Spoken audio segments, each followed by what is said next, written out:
Good evening. Good evening. Welcome to another episode of Inside Sports with Rashad Mitchell, episode number 9 on this July 11th, 2024. Episode number 9 on Elevation 5280 Sports and Lifestyles. We host Rashad Mitchell comes to you live on this platform. You can hear it streaming live on Twitter, Facebook, and leave Instagram.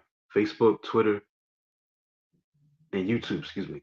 YouTube, Facebook, and YouTube, Facebook, and Twitter. Those are platforms that are streaming live right now on Facebook, Twitter, and YouTube. Is another episode of Inside Sports with Rashad Mitchell. Great to be back. It's going to be a very short show, probably beyond 40 minutes. Not that much to get into. We get into some sports headlines, get into the Major League Baseball um, scenario as the regular season concludes real soon as we go into the All Star break real soon and get into the 101 memorable home runs in baseball history, book excerpts, and on this day in sports history for July 11th. So let's get into the sports headlines. First and foremost, sad news in the world of the NFL. Former National Football League defensive coordinator Mighty Kiffin, the father of Lane Kiffin, has passed away. He died today at age 84. Now, this man was an architect of the Temple 2 defense. He's a defensive wizard who spent more than 50 years coaching in the NFL in the collegiate ranks. He passed away today at age 84. Ole Miss announced Lane Kiffin, his son, who's a head coach at Ole Miss, was surrounded by family and friends. He had been a defensive analyst for his son's team since 2020. And as his grandson Knox said, he's free of pain and smiling down on us from above. The school said in a post to X, please keep the Kiffin family in your thoughts and prayers during this time. So he passed away surrounded by his family and friends in Oxford. He was 84 years old. Rest in peace to the one and only Monty Kiffin. Now, Monty Kiffin was a big time defensive coordinator. When you look at what he did, spending 13 seasons as defensive coordinator with the Tampa Bay defense, the Tampa Bay Buccaneers, his work with Tony Dungy helped build the vaunted Tampa 2 scheme that led to the Bucks winning the Super Bowl in 2002 and was eventually copied by other teams. Obviously, that term copycat league that definitely was in vogue at that time as far as people copying off of the way Tampa Bay was playing on the defensive side of the ball. And they had the Tampa 2 scheme. And that was very successful. That led them to win Super Bowl against the Raiders in 2002. That was copied by several other teams around the league. So during his tenure with the Tampa Bay Buccaneers, his defense allowed the fewest points per game, 17.5, while ranking second in both yards and allowed per game, 286.8, and total takeaways 293. That's how great the Tampa Bay defense was in terms of what was brought to the table. John Lynch made a statement, said that defense that Mighty coordinated was the best unit that had ever played for the Tampa Bay Buccaneers. Mighty was the coordinator of it. He became part of the fabric of the Tampa Bay community. He was so beloved. 3 years ago, Kiffin became the first and only assistant coach in the Bucks Ring of Honor at Raymond James Stadium. The Glazer family, the owners of the Bucks, called Kiffin a beloved, iconic member of the Buccaneers family. The family said that as a coach, Monty was a true innovator who got the best out of his players and helped create one of the signature defenses of the early 2000s. His passionate and energetic leadership style resonated with all his players. He was instrumental in our first Super Bowl win and the success of the Hall of Famers such as Warren Sapp, Derek Brooks, John Lynch, and Ronde Barber. Also, Kiffin spent 25 years in the NFL, having also served as a coordinator for the Minnesota Vikings, the New Orleans Saints, and Dallas Cowboys. In March, he was honored by the Pro Football Hall of Fame through its awards for excellence program. Kiffin began his career in 1966 as a graduate assistant at Nebraska, along his playing career, learning from Hall of Famers like Tom Osborne and Bob Devaney. Then 4 years he had his first defensive coordinator job at Nebraska. In 1970, he worked his way up to becoming head coach at North Carolina State from 1980 to 1982. He went 16 and 17 in those 3 seasons and his only stint as a head coach. Then he moved up to the NFL as a linebackers coach with Green Bay Packers in 1983. Monty Kiffin spent most of his later years working for Lane Kiffin first as a defensive coordinator at Tennessee in 2009, and at USC from 2010 to 2012, and as a defensive analyst at FAU and Ole Miss, where he served as an analyst since Lane became head coach in 2020. Earlier Thursday, Lane posted photos of himself as a child with his father on X, writing "My hero." So Monte Kiffin's other son, Chris, has been a coach for the Rebels and in the NFL. So Bronte and his wife Robin also have a daughter, Heidi. So rest in peace to the one and only Monte Kiffin, dead at the age of 84.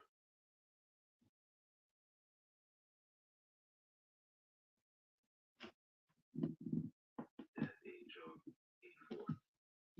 Okay, so let's continue on with the headlines segment. It's going to be the first segment on the docket. Sacramento Kings rookie Devin Carter is undergoing left shoulder surgery. The rookie Devin Carter, he underwent left shoulder surgery to repair a torn labrum. So the 22-year-old guard will be reevaluated in approximately 6 months. He spent the past 2 years at Providence College after transfer from South Carolina. He was the 13th overall pick of the 2024 NBA draft. He averaged 19.7 points a game, 8.7 rebounds a game, 3.6 assists this past season for the Friars, earning Big Player of the Year honors. And also, you had that's not something to get into. Also, the free agent stuff and the moves in the NBA has not stopped yet because DeMar DeRozan, recently a free agent guard, DeMar DeRozan is now Sacramento King in a three-team signing trade with the Bulls and the Spurs. Sacramento traded away Harrison Barnes in an unprotected 2031 pick swap to the Spurs. Chicago received Chris Daugherty, two second-round draft picks, and cash considerations from the Kings. So that was a big move, and that's going to make that team look very, very vulnerable.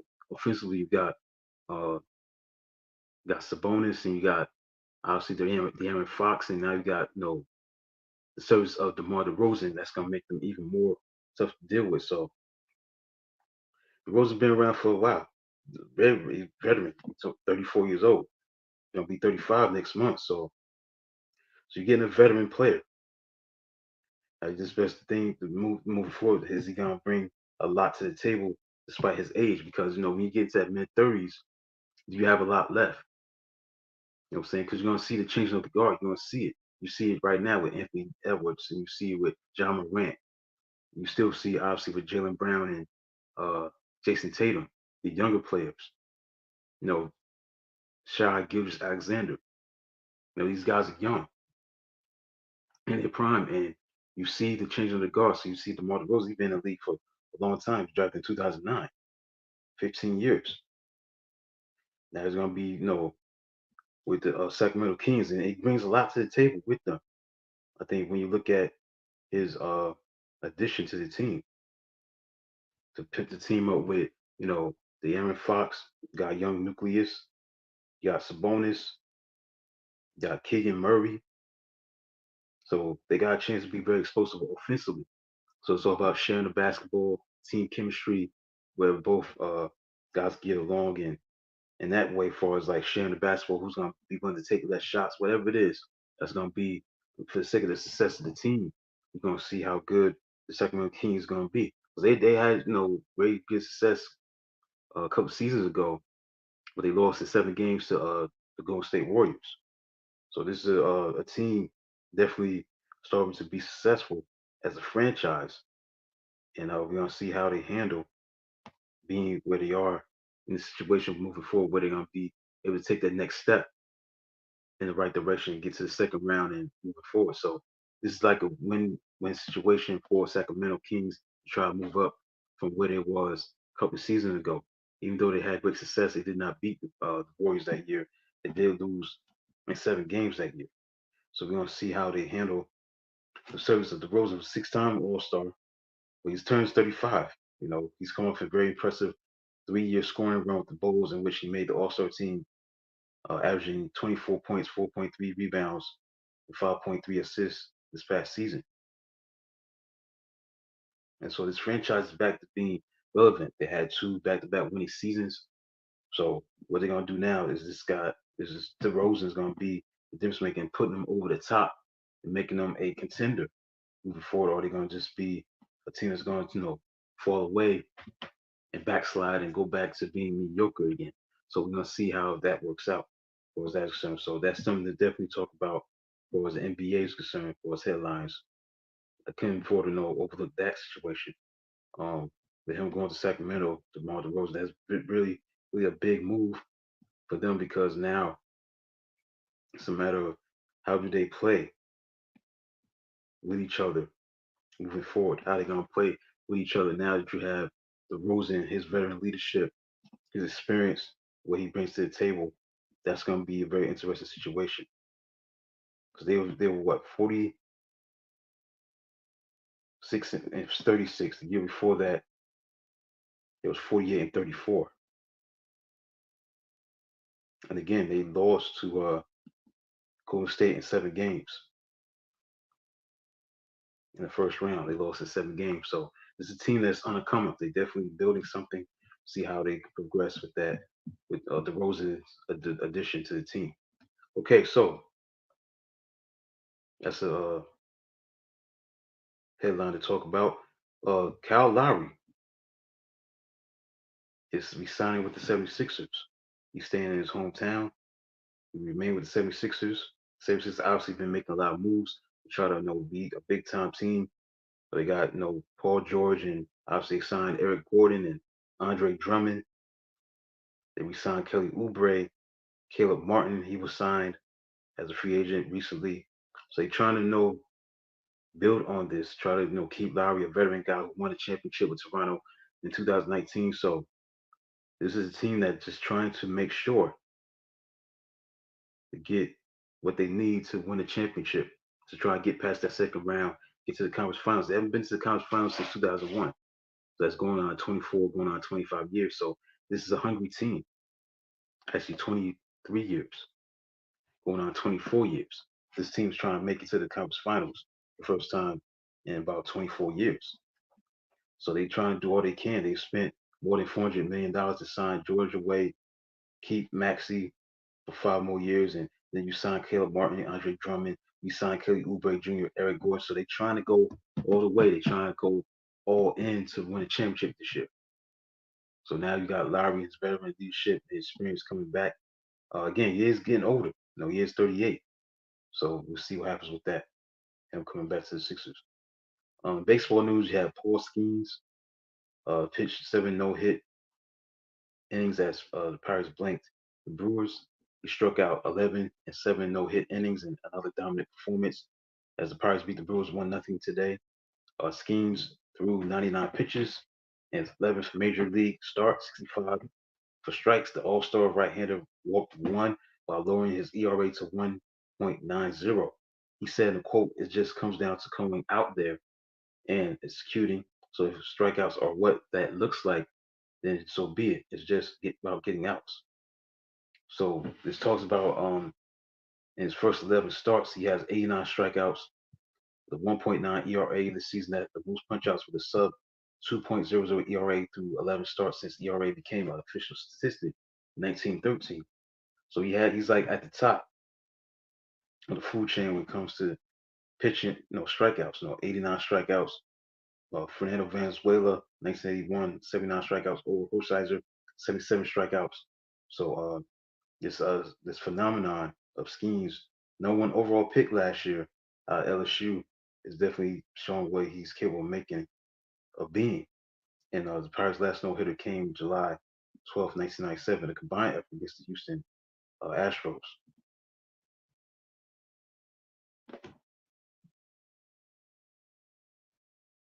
To do that really counts as a no hitter. Obviously, you pitched a no hitter. They give up any hits. Obviously, he didn't give up any hits himself. Let's look that up.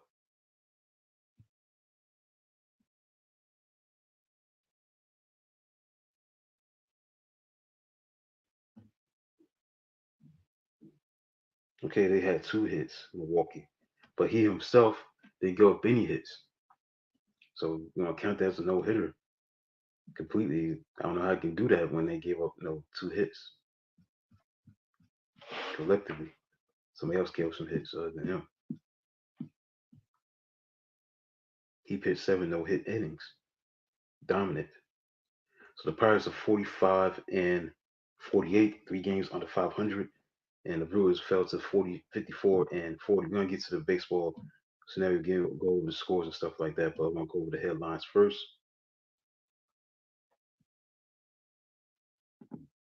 Okay. Next, we got running back Trevor Etienne. He pleads no contest to lesser charges for reckless driving, underage possession of alcohol, two other driving offenses. So the DUI charges were dismissed Wednesday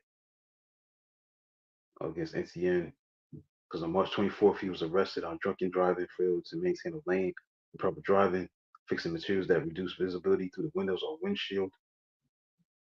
So he's no contest to lesser charges. So the charges were dismissed Wednesday. They pleaded no contest to reckless driving, underage possession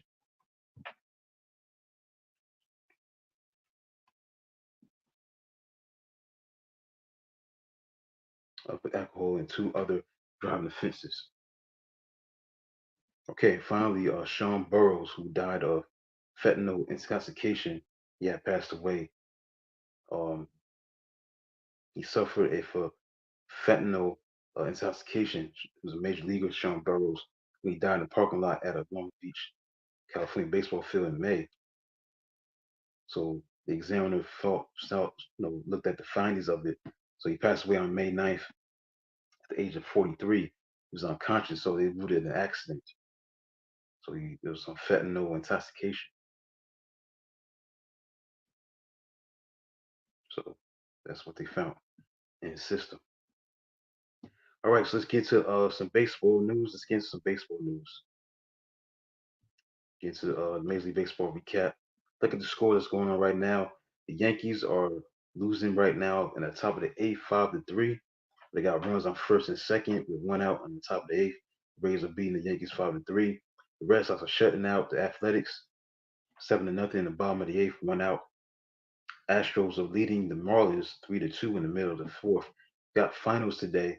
The Tigers beat the Guardians 10-1. The Reds beat the Rockies 8-1. The Mets shut out the Nationals 7-0. The Pirates, we just talked about, Skeens, Paul Skeens pitching seven hit no hit innings. They won 1-0 today against the Brewers. The Blue Jays beat the Giants 5-3.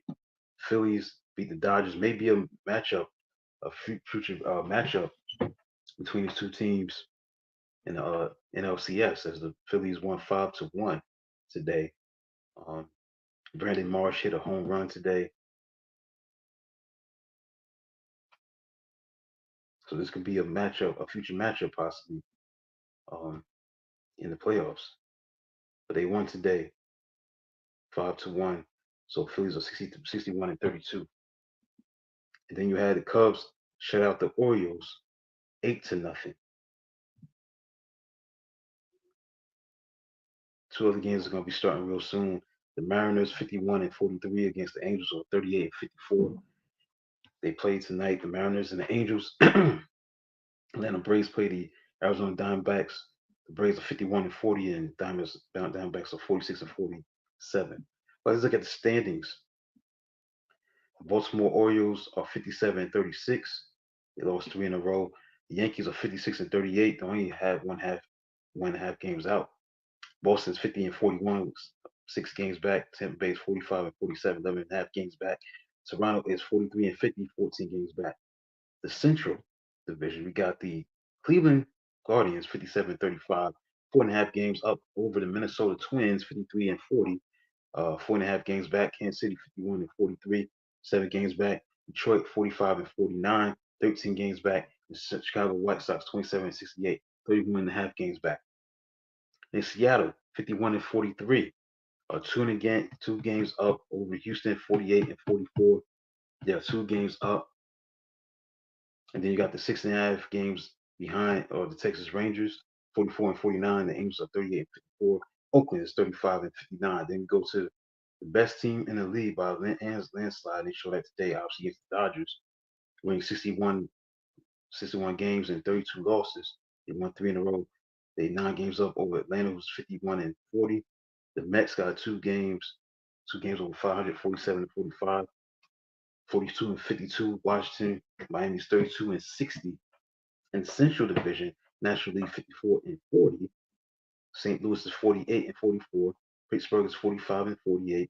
Cincinnati is 45-49.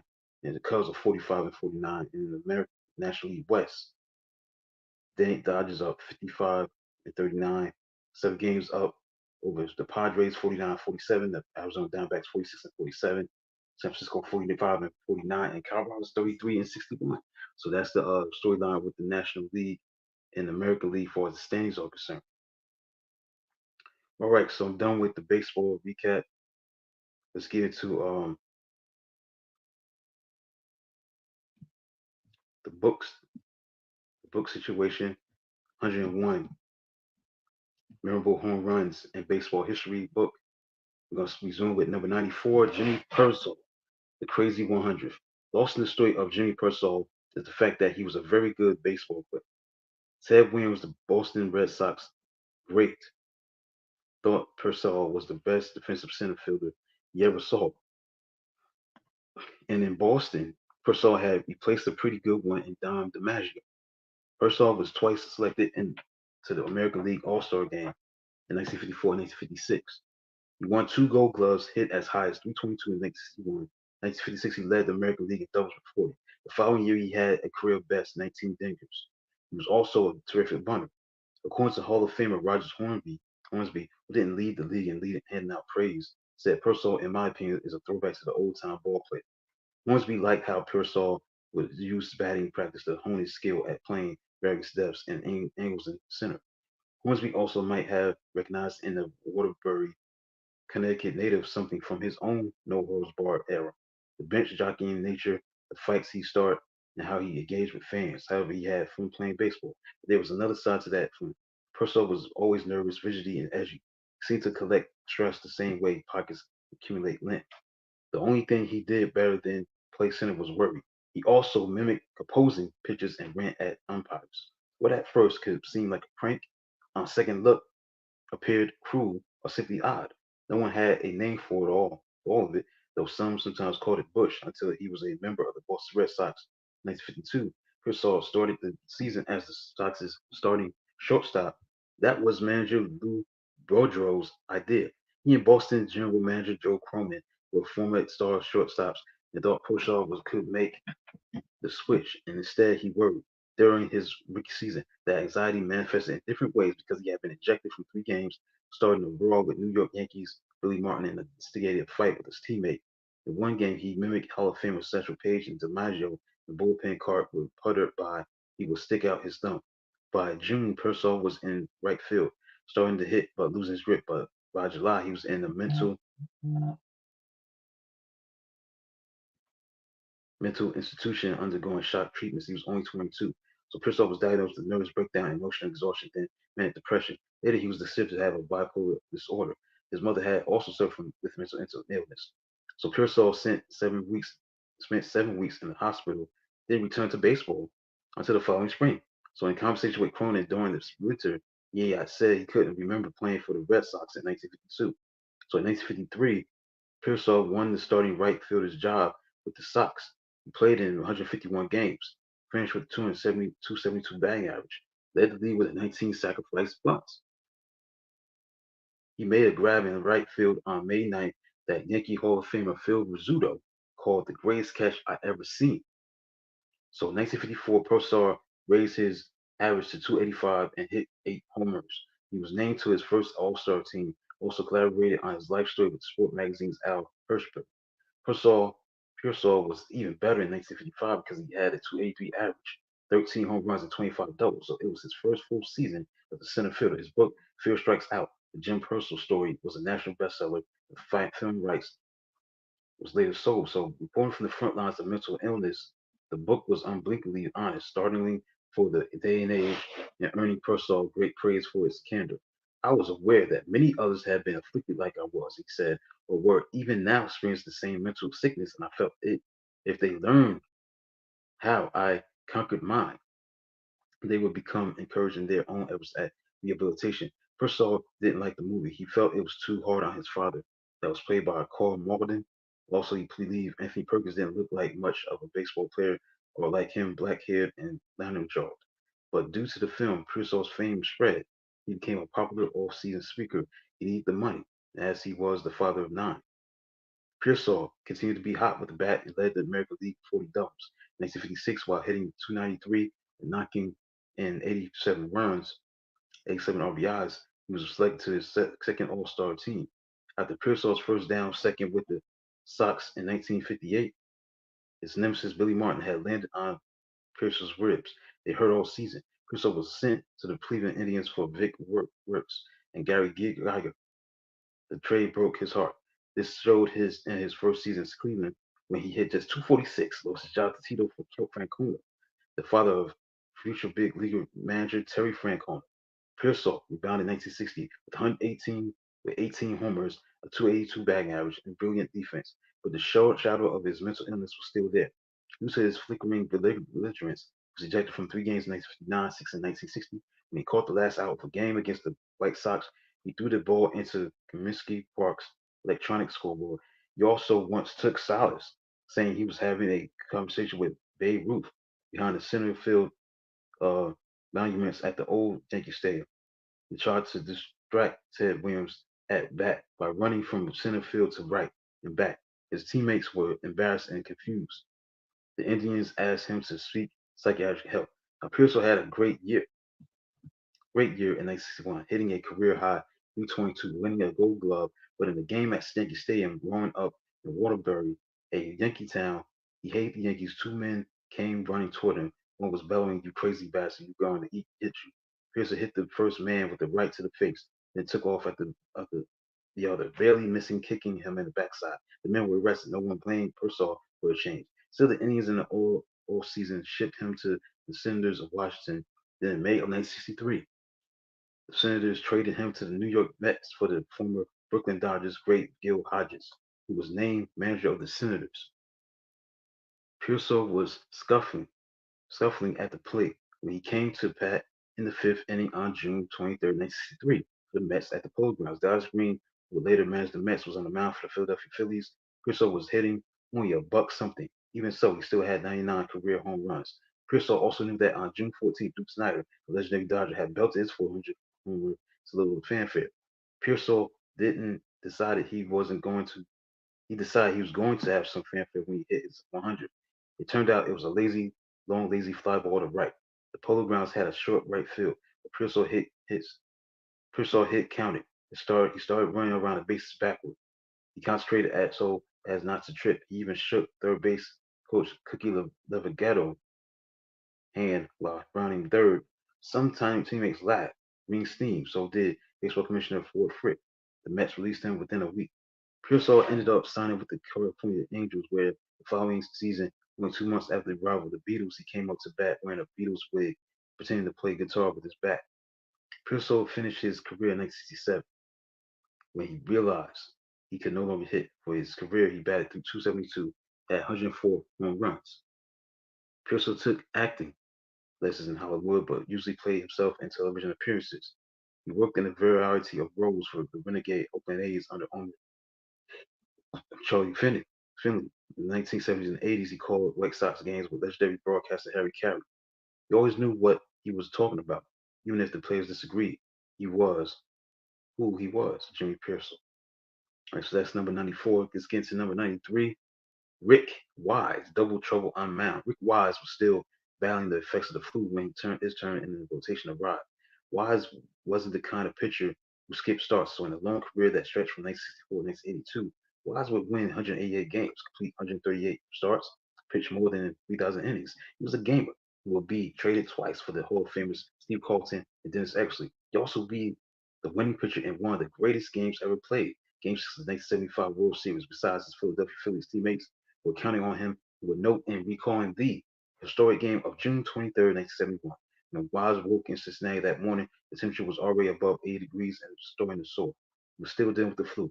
I came up the stairs from the coolness of the clubhouse to field level, and here the field sucked the breath out of me. These were the days of cookie cutter stadiums with astroturf. It was probably 120 degrees on the field at 6:30 p.m. The ace of the Phillies easily spotted because he was one of the few players to wear glasses. Wise slowly made his way to the bullpen, not wanting to expend more energy than needed. My warm-up pitches seemed to stop halfway to home plate. I felt very weak and thought to myself, "You better locate your pitches, or you won't be around for long." So the Reds weren't quite yet the big red machine, but they were getting there. The lineup included Pete Rose, George Foster, Johnny Bench, Tony Perez, and Dave Concepcion. The first 12 Reds went in order. I felt myself getting stronger, Wise said, possibly because I had sweated out the remnants of the flu. The Reds were also swinging early in counts and hitting those of ground balls, making for quick innings. My tempo increased, my focus increased, and my command and location were excellent, he said. Wise, who always prided himself on his hitting, came to bat in the visitors' half of the fifth against Cincinnati starter Ross Grimsley, a 21-year-old southpaw who would later become a 20-game winner for the Montreal Expos. Phillies right fielder Roger Freed had opened the inning with a double, and the Phils were holding a 1-0 lead with Wise at the plate. Grimsley left a pitch up in the zone. He parked it over the left field wall with Phil fence for his sixth major league home run and a 3-0 lead. The following inning, Wise walked since the shortstop kept Sepsian. Perfect game was history, but the no-hitter lived on. Now the game was still on the line. Wise knew too well that with the powerful Reds lineup, all they needed were a couple of loops and a blast. And before the other team could yak, the game would be tied. So Wise led off the eighth inning against Clay Coward, who won 10 games out of the pen in 1971, topped the National League in saves in 1972. Wise was ahead on the count 2-0. I checked the third base coach for a sign and just turned his back on me, George Maya. In other words, the green light was on. Swing at it, Clay threw the next pitch right down Broadway, and I was ready. He homered, knocking in his third run of the game. A shoe run wouldn't hurt, he knew, but Wise still had to retire six straight batters to preserve his no-hitter. So Wise sat down five straight without much worry. The Cincinnati crowd was on his feet. Two outs, bottom of the ninth, and came up Pete Rose, the man who would eventually break Ty Cobb's career hit record. Rose worked the count to 3-2. Wise decided on the fastball down. Rose lashed a line drive right at Phillies third baseman Pete Vukovich. The game was over. Rick Rise became the first and only pitcher in baseball history to pitch a no-hitter, hit two home runs in the same game. Rick Wise did this. In 1931, Cleveland's Rick Furrow was the first pitcher to throw a no-hitter and homer in the same contest. In 1944, Boston Braves pitcher Jim Tobin fouled. In 1962, Earl Wilson of the Boston Red Sox also complied with accomplish this rare baseball feat. No pitcher has done so since then. In 1972, on February 25th, in the midst of a contract dispute with the Phillies, Wise was dealt to the St. Louis Cardinals for Hall of Famer Steve Carlton, who also was in the middle of a contract haggle. 1973 off-season, Wise was packaged with outfielder Bernie Carbo, and since the Boston Red Sox were switch hitting outfielder Reggie Smith. Wise won 19 games in 1975 for the American League East champion Red Sox. He won the deciding game in the American League Championship Series against the Oakland A's. He was a winner in relief in Game 6 of the epic 1975 World Series, which was won on a Colton Fisk home run in extra innings. He missed hitting once he was traded into the American League, which established the designated hitter in 1973, unlike the National League. I always figured I had an advantage over my opponent because I could swing the bat pretty well, said of his time in the National League. Wise finished his 18-year career in 1982. For his career, he recorded 4 hitters, whacked 15 home runs. He was a minor league pitching coach when his playing days was over. Sometimes he doubled as the team's hitting coach too. Okay, Joe Morgan, Little Joe, Jack Swan for the Giants. This is number 92 to 92nd um, memorable home run in baseball history. Joe Morgan, Little Joe, Jack Swan for the Giants. Joe Morgan was in the Houston Astros organization, Houston Colt 45s for 10 years. Signed out of Oakland, California in 1962, the 5'7" second baseman made the big club for parts of 1963 and 1964, was finally able to unpack his bags in 1965. Morgan took the job of Nellie Fox, another short, left-handed swinging second baseman who, like Morgan, would end up in the Hall of Fame. Fox was called Little Nell. Morgan was dubbed Little Joe. The two men immediately bonded. It was Fox in the twilight of his career who was given credit for fixing a flaw in Morgan's swing. Morgan tended to keep his back elbow down low, and Fox suggested he flap his back arm like a chicken to keep his elbow up. Unorthodox, sure, but Morgan tried it and it worked. It also became a Morgan trademark. I think of Nellie Fox all the time. Morgan told Bill Joss of the Chicago Tribune in 1990 on the eve of being inducted to the Hall of Fame. I would not be the player I am without his help. Along with instituting the arm flat, Fox was a constant instructor. He taught me in 1 year what it takes most players 5 years to learn. He told me I had twice as much ability as he had. He taught me mental sides of baseball I never forget. When Fox was dying from skin cancer in 1975, Morgan visited him at the hospital. He told me, I really hope you win the MVP. He said, I'm pulling for you. You deserve it. Fox died on December 1st, 1975. He was 47. Joe Morgan would go on to win the National League MVP in 1975, hitting 327 with 17 home runs and 94 RBIs. His Cincinnati Reds manager, Sparky Anderson, said, I have never seen anyone play better than Joe has played this year. In an all old fashioned blockbuster of a deal, the Astros had traded Morgan to the Reds on November 29th, 1971 for the power hitting first baseman Lee May, who broke in Morgan's kneecap with a batting practice line drive in 1966. Second baseman Tommy Helms. The Reds also received future Gold Glove center fielder Cesar Geronimo, starting pitcher Jack Dillingham, and minor league outfielder Ed Umbrister. It wasn't a good trade for the Astros. Morgan was an all-star for the Reds from 1972 to 1979. Citing Morgan's walk to strikeout ratio, stolen base percentage, fielding numbers, baseball historian Bill James named him the best second baseman in history, ahead of Philadelphia's A's star Eddie Collins and the St. Louis Cardinals star Rogers Hornsby. The Sporting News listed Morgan as the 60th best player in history when the magazine ranked the best of the best in 1999. Morgan's run with the Reds ended in 1979. He next signed as a free agent with the Astros. His veteran attitude, winning ways helped them to a National League West pennant in 1980. Later in the same year, he was released by his old team and signed with the San Francisco Giants. In 1982, as a Giant, had his last good season with 14 home runs, 61 RBIs to go with 289 average. While the Reds Astros laid claim to Morgan, to some he'll always be the little giant. Giants fans hate the Los Angeles Dodgers. On October 3rd, 1982, the Giants, on the last day of the season at home in Candlestick Park, had a chance to exact baseball wins by ending the Dodgers' playoff chances. The day before, the Dodgers had eliminated the Giants from the Western Division title race. It ended a great streak for San Francisco, which had been 14 games out of first on July 30th and 9 games out on September 1st. Morgan was batting second for the Giants. He came up in the seventh with 2 outs and 2 on in a 2-2 game. Morgan, then 38, had struck 21 homers in his 2 seasons in San Francisco. The Dodgers, who had lifted starter Fernando Valenzuela for a pinch hitter in the top of the seventh, called upon left-hander Terry Foster to get out of the jam, and Morgan fell behind in the count. 1-2. Forster threw a slider. Morgan redirected it deep to right field, over the fence. The crowd of 47,457 went crazy. Circling the bases, Morgan thrust his right arm into the air. Little Giant had hit a big dinger.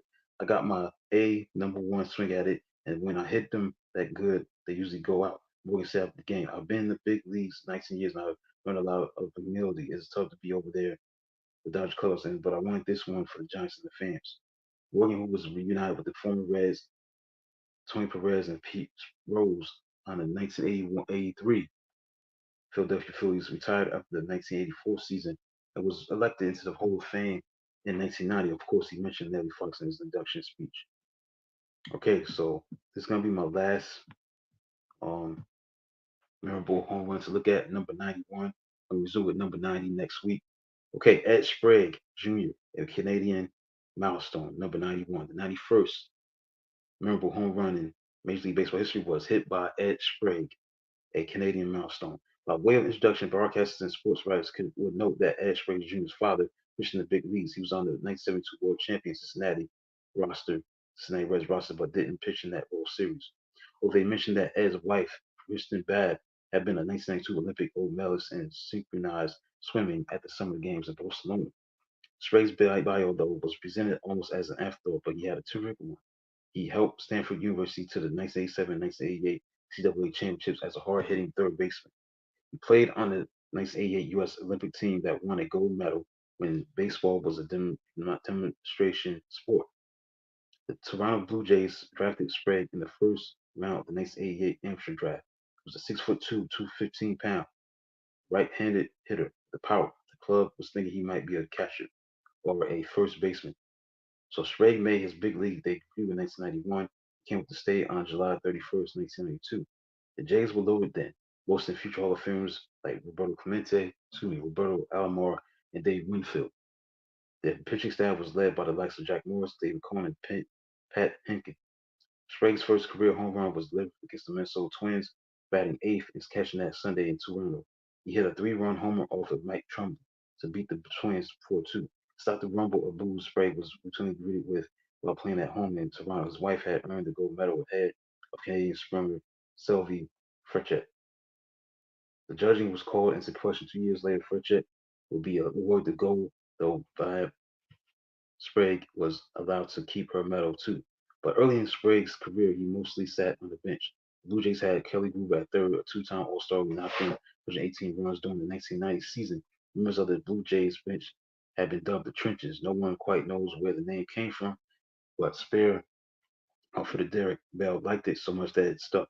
Blue Jays, under the calming influence of fourth-year manager Cito Gaston, won the American League East by 4 games, then upset the Oakland A's in the American League Championship Series 4 games to 2.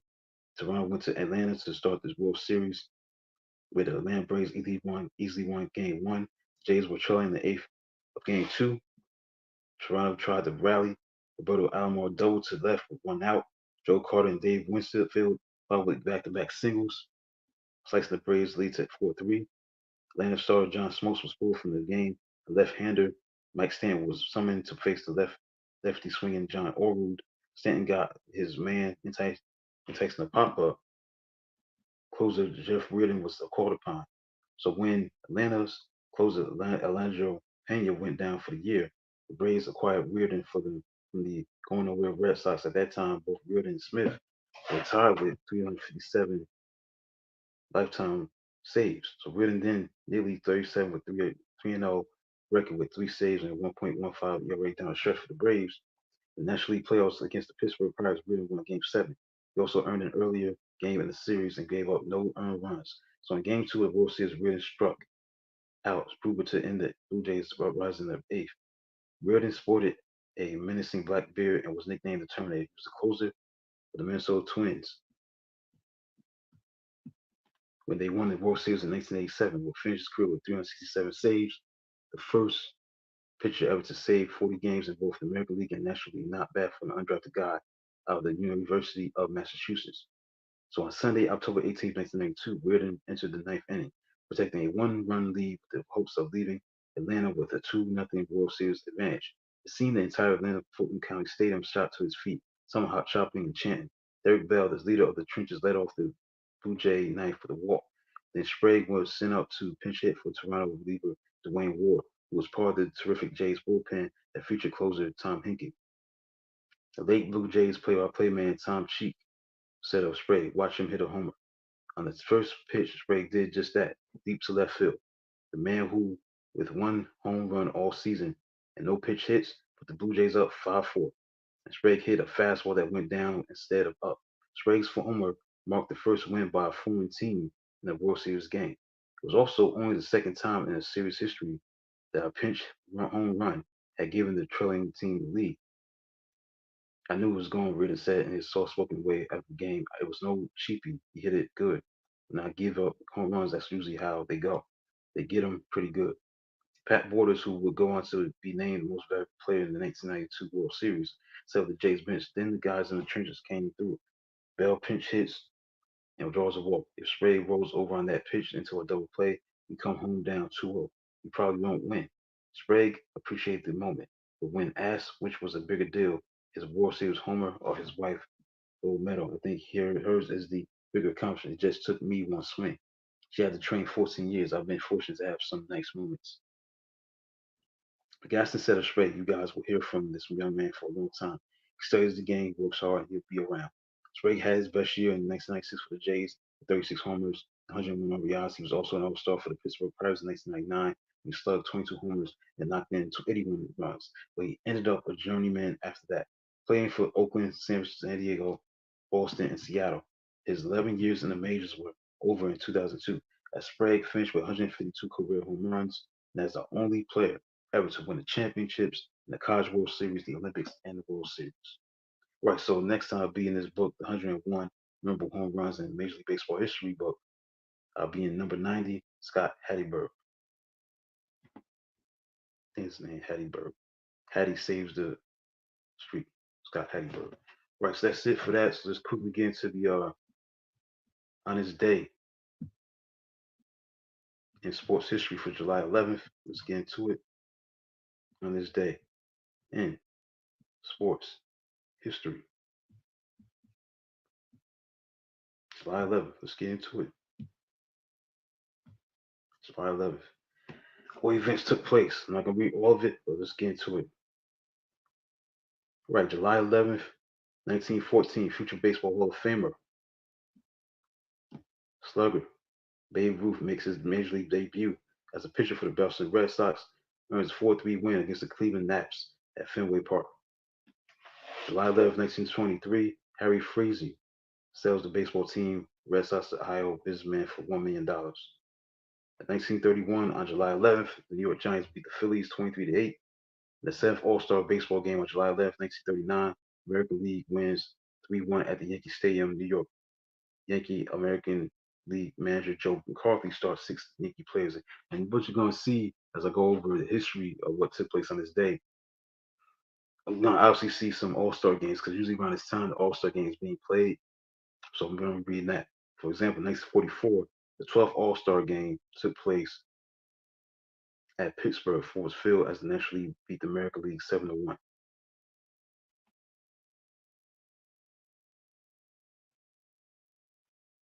So that's what you're going to get here. The 17th All-Star game was played on July 11th, 1950, and the 17th All-Star game National League won 43 and 14 innings at Comiskey Park as Ted Williams breaks his arm. First inning, first extra inning All-Star game was in 1950. In the 28th All-Star game on July 11th in 1960 at Municipal Stadium in Kansas City, the National League won 5-3. In 1961, in the 30th All-Star game, the National League won 5-4 in 10 innings at Candlestick Park in San Francisco. In 1967, the 38th All-Star baseball game was played between the National League and American League, and the National League won 2-1 in 15 innings at Anaheim Stadium, California. And the All-Star MVP in 1967 was Tony Perez of the Cincinnati Reds. In 1968, Earl Weaver replaced Hank Bauer as the manager of the Orioles.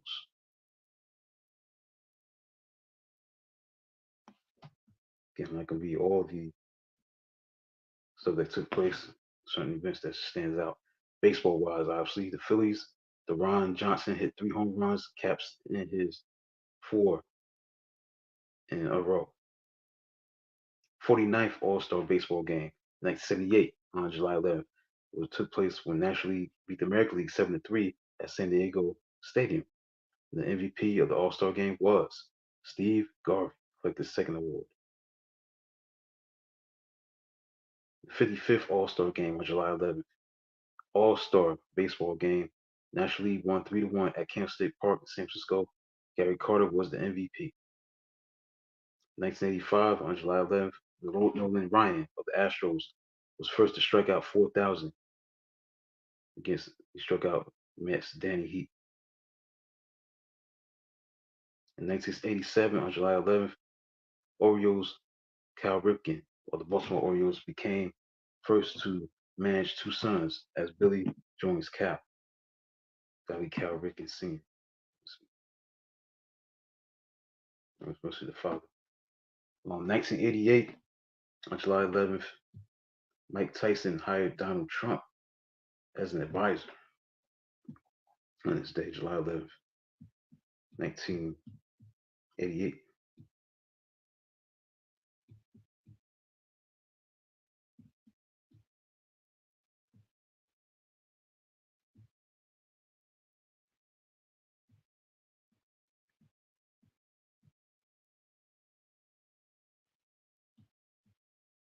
I'll double check when he became manager. I believe that was in 87.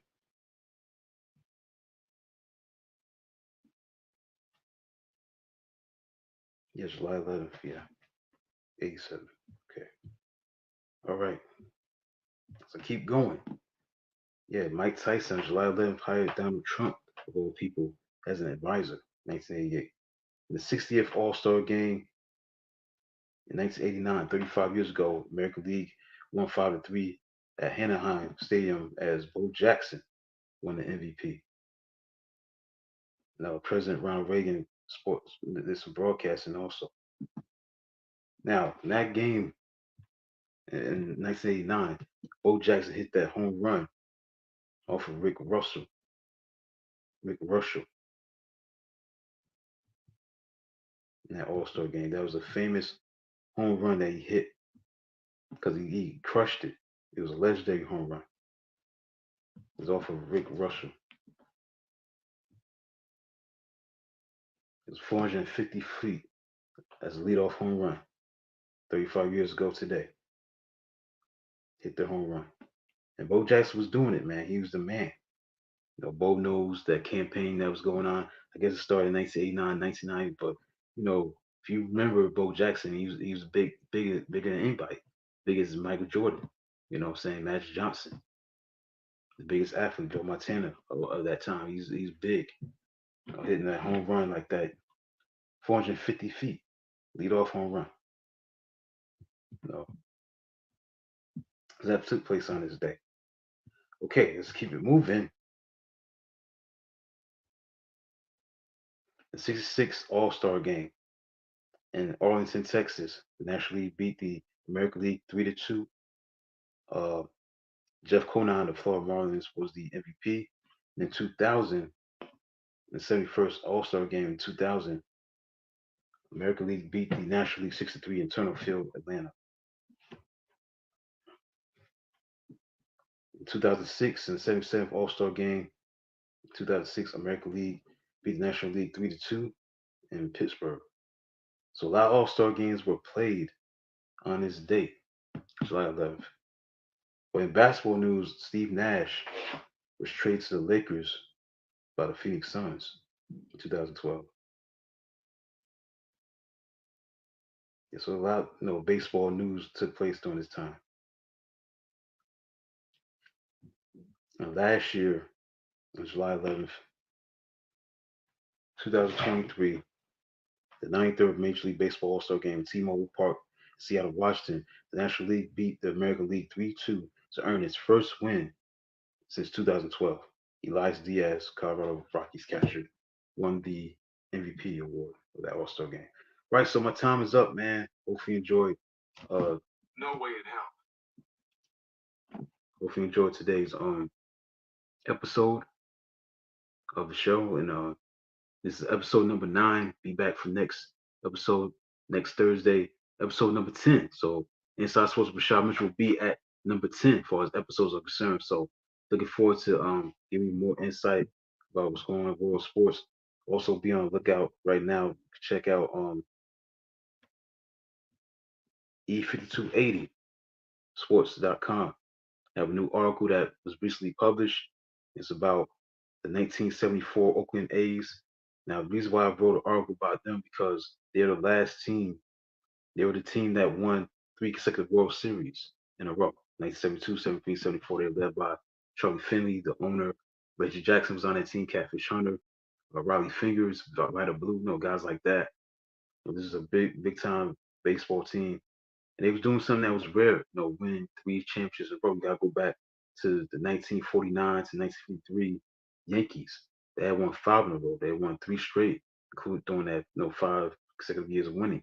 They were better than the Big Red Machine with the Cincinnati Reds. They won 2 in a row. So this is a team that was so special. So check out that article about that year, 1974 Oakland A's. That's the team that won 3 consecutive World Series championships, and that would not happen until 2000 when the Yankees won their 3rd straight championship. They had won in 1998, 1999, and they won in 2000, so they won 3 straight. So it took 26 years for that to happen again, the 21st century for that to happen again. So that's how special those Oakland A's teams was, the swinging A's they were known for. So um, check out that article on E5280sports.com. Check out that article, see what you think. Now, I'm coming out with another article uh, that'll be published sometime next week. So that's it for the show for tonight. I thank those who tuned in on this July 11th, 2024, episode number 9. Be back for episode number 10 already Inside Sports with Rashad Mitchell be at in the double digits. So I started the show a couple months ago. So I'm on the ground running, giving you great episodes, great content. Hopefully you enjoyed it. Looking forward to support, see the numbers, what it look like on the platforms that are streaming live right now on Facebook, Facebook, and YouTube. So check it out on Twitter, Facebook, and YouTube. So that's it for the show for tonight. Signing off. Talk to you next Thursday night for another episode of Inside Sports with Shaw Mitchell live on Elevation 5280 Sports and Lifestyles. Now on Twitter, YouTube, and Facebook. On Facebook, Twitter, and YouTube. Until then, talk to you next time, next Thursday. Until then, good night.